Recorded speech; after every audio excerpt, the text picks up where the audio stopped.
আপনি দেশের বাইরে ছিলেন, অনেকে আসলে মনে করছিল হয়তো আপনি আর আসবেন না, আমরা দেখছি। আমার কাছে আমার মনে হয় না যে আমি এমন কোনো অন্যায় করেছি যে কারণে আমার দেশের বাইরে পালিয়ে যেতে হবে। আসলে দীর্ঘদিনের একটা মানুষ অতিষ্ঠ হয়ে যখন এই সরকার পতন হলো আন্দোলনের মাধ্যমে, তখন বিভিন্ন মানুষ বিভিন্নভাবে তাদের ক্ষোভ প্রকাশ করার সুযোগ পেল।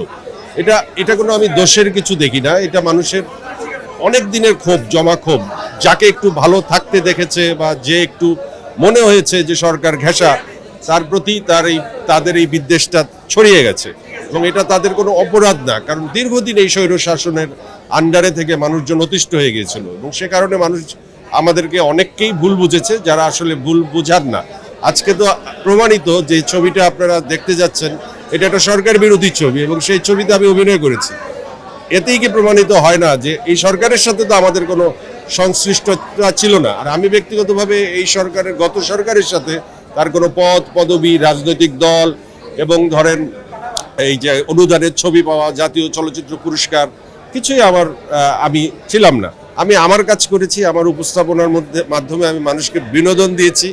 সেটা আমার লাইনের লোকজন কষ্ট পেয়েছে, আনন্দ পেয়েছে, খুশি হয়েছে, কিন্তু পলিটিক্যাল কিছুর সাথে আমি জড়িত ছিলাম না। কাজে ছোটোখাটো বিষয়কে সামনে এনে মানুষ আনন্দ পেয়েছে।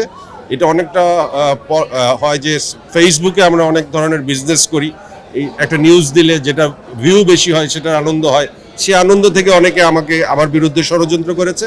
আর বাকিটা তো আমি মনে করি যে আজকের এই কাজটাই প্রমাণ যে এই সময়ে সরকারের বিরোধী কাজ করার সাহস কেউ করে নাই। সে সময় মোস্তফা সরোয়ার ফারুকী ভাই এই কাজটা করেছেন এবং সেটা শিল্পী হিসেবে আমি কাজ করেছি এবং আমার মতো যারা কাজ করেছেন তারাই, আমরা সবাই এই আন্দোলনের একটা অংশ বলে আমরা মনে করি। একটা সরকার যখন থাকে তখন চাইলেই অনেক কিছু করা যায় না, এটা তো আমরা জানি এবং সবাই আমরা বুঝিও। কিন্তু পাবলিকের যে সেন্টিমেন্ট, সেটা হচ্ছে যখন একটি স্বৈরশাসকের বিদায় হয় তখন মানুষ অনেকভাবে তাদের আবেগকে প্রকাশ করে। এখন সেই আবেগ প্রকাশ করতে গিয়ে যদি কেউ আমাকে অসম্মান করে, না বুঝে না জেনে, এবং আমার ছোট্ট কোনো ভুলের কারণে, আমি সেটাকে দোষের কিছু দেখি না।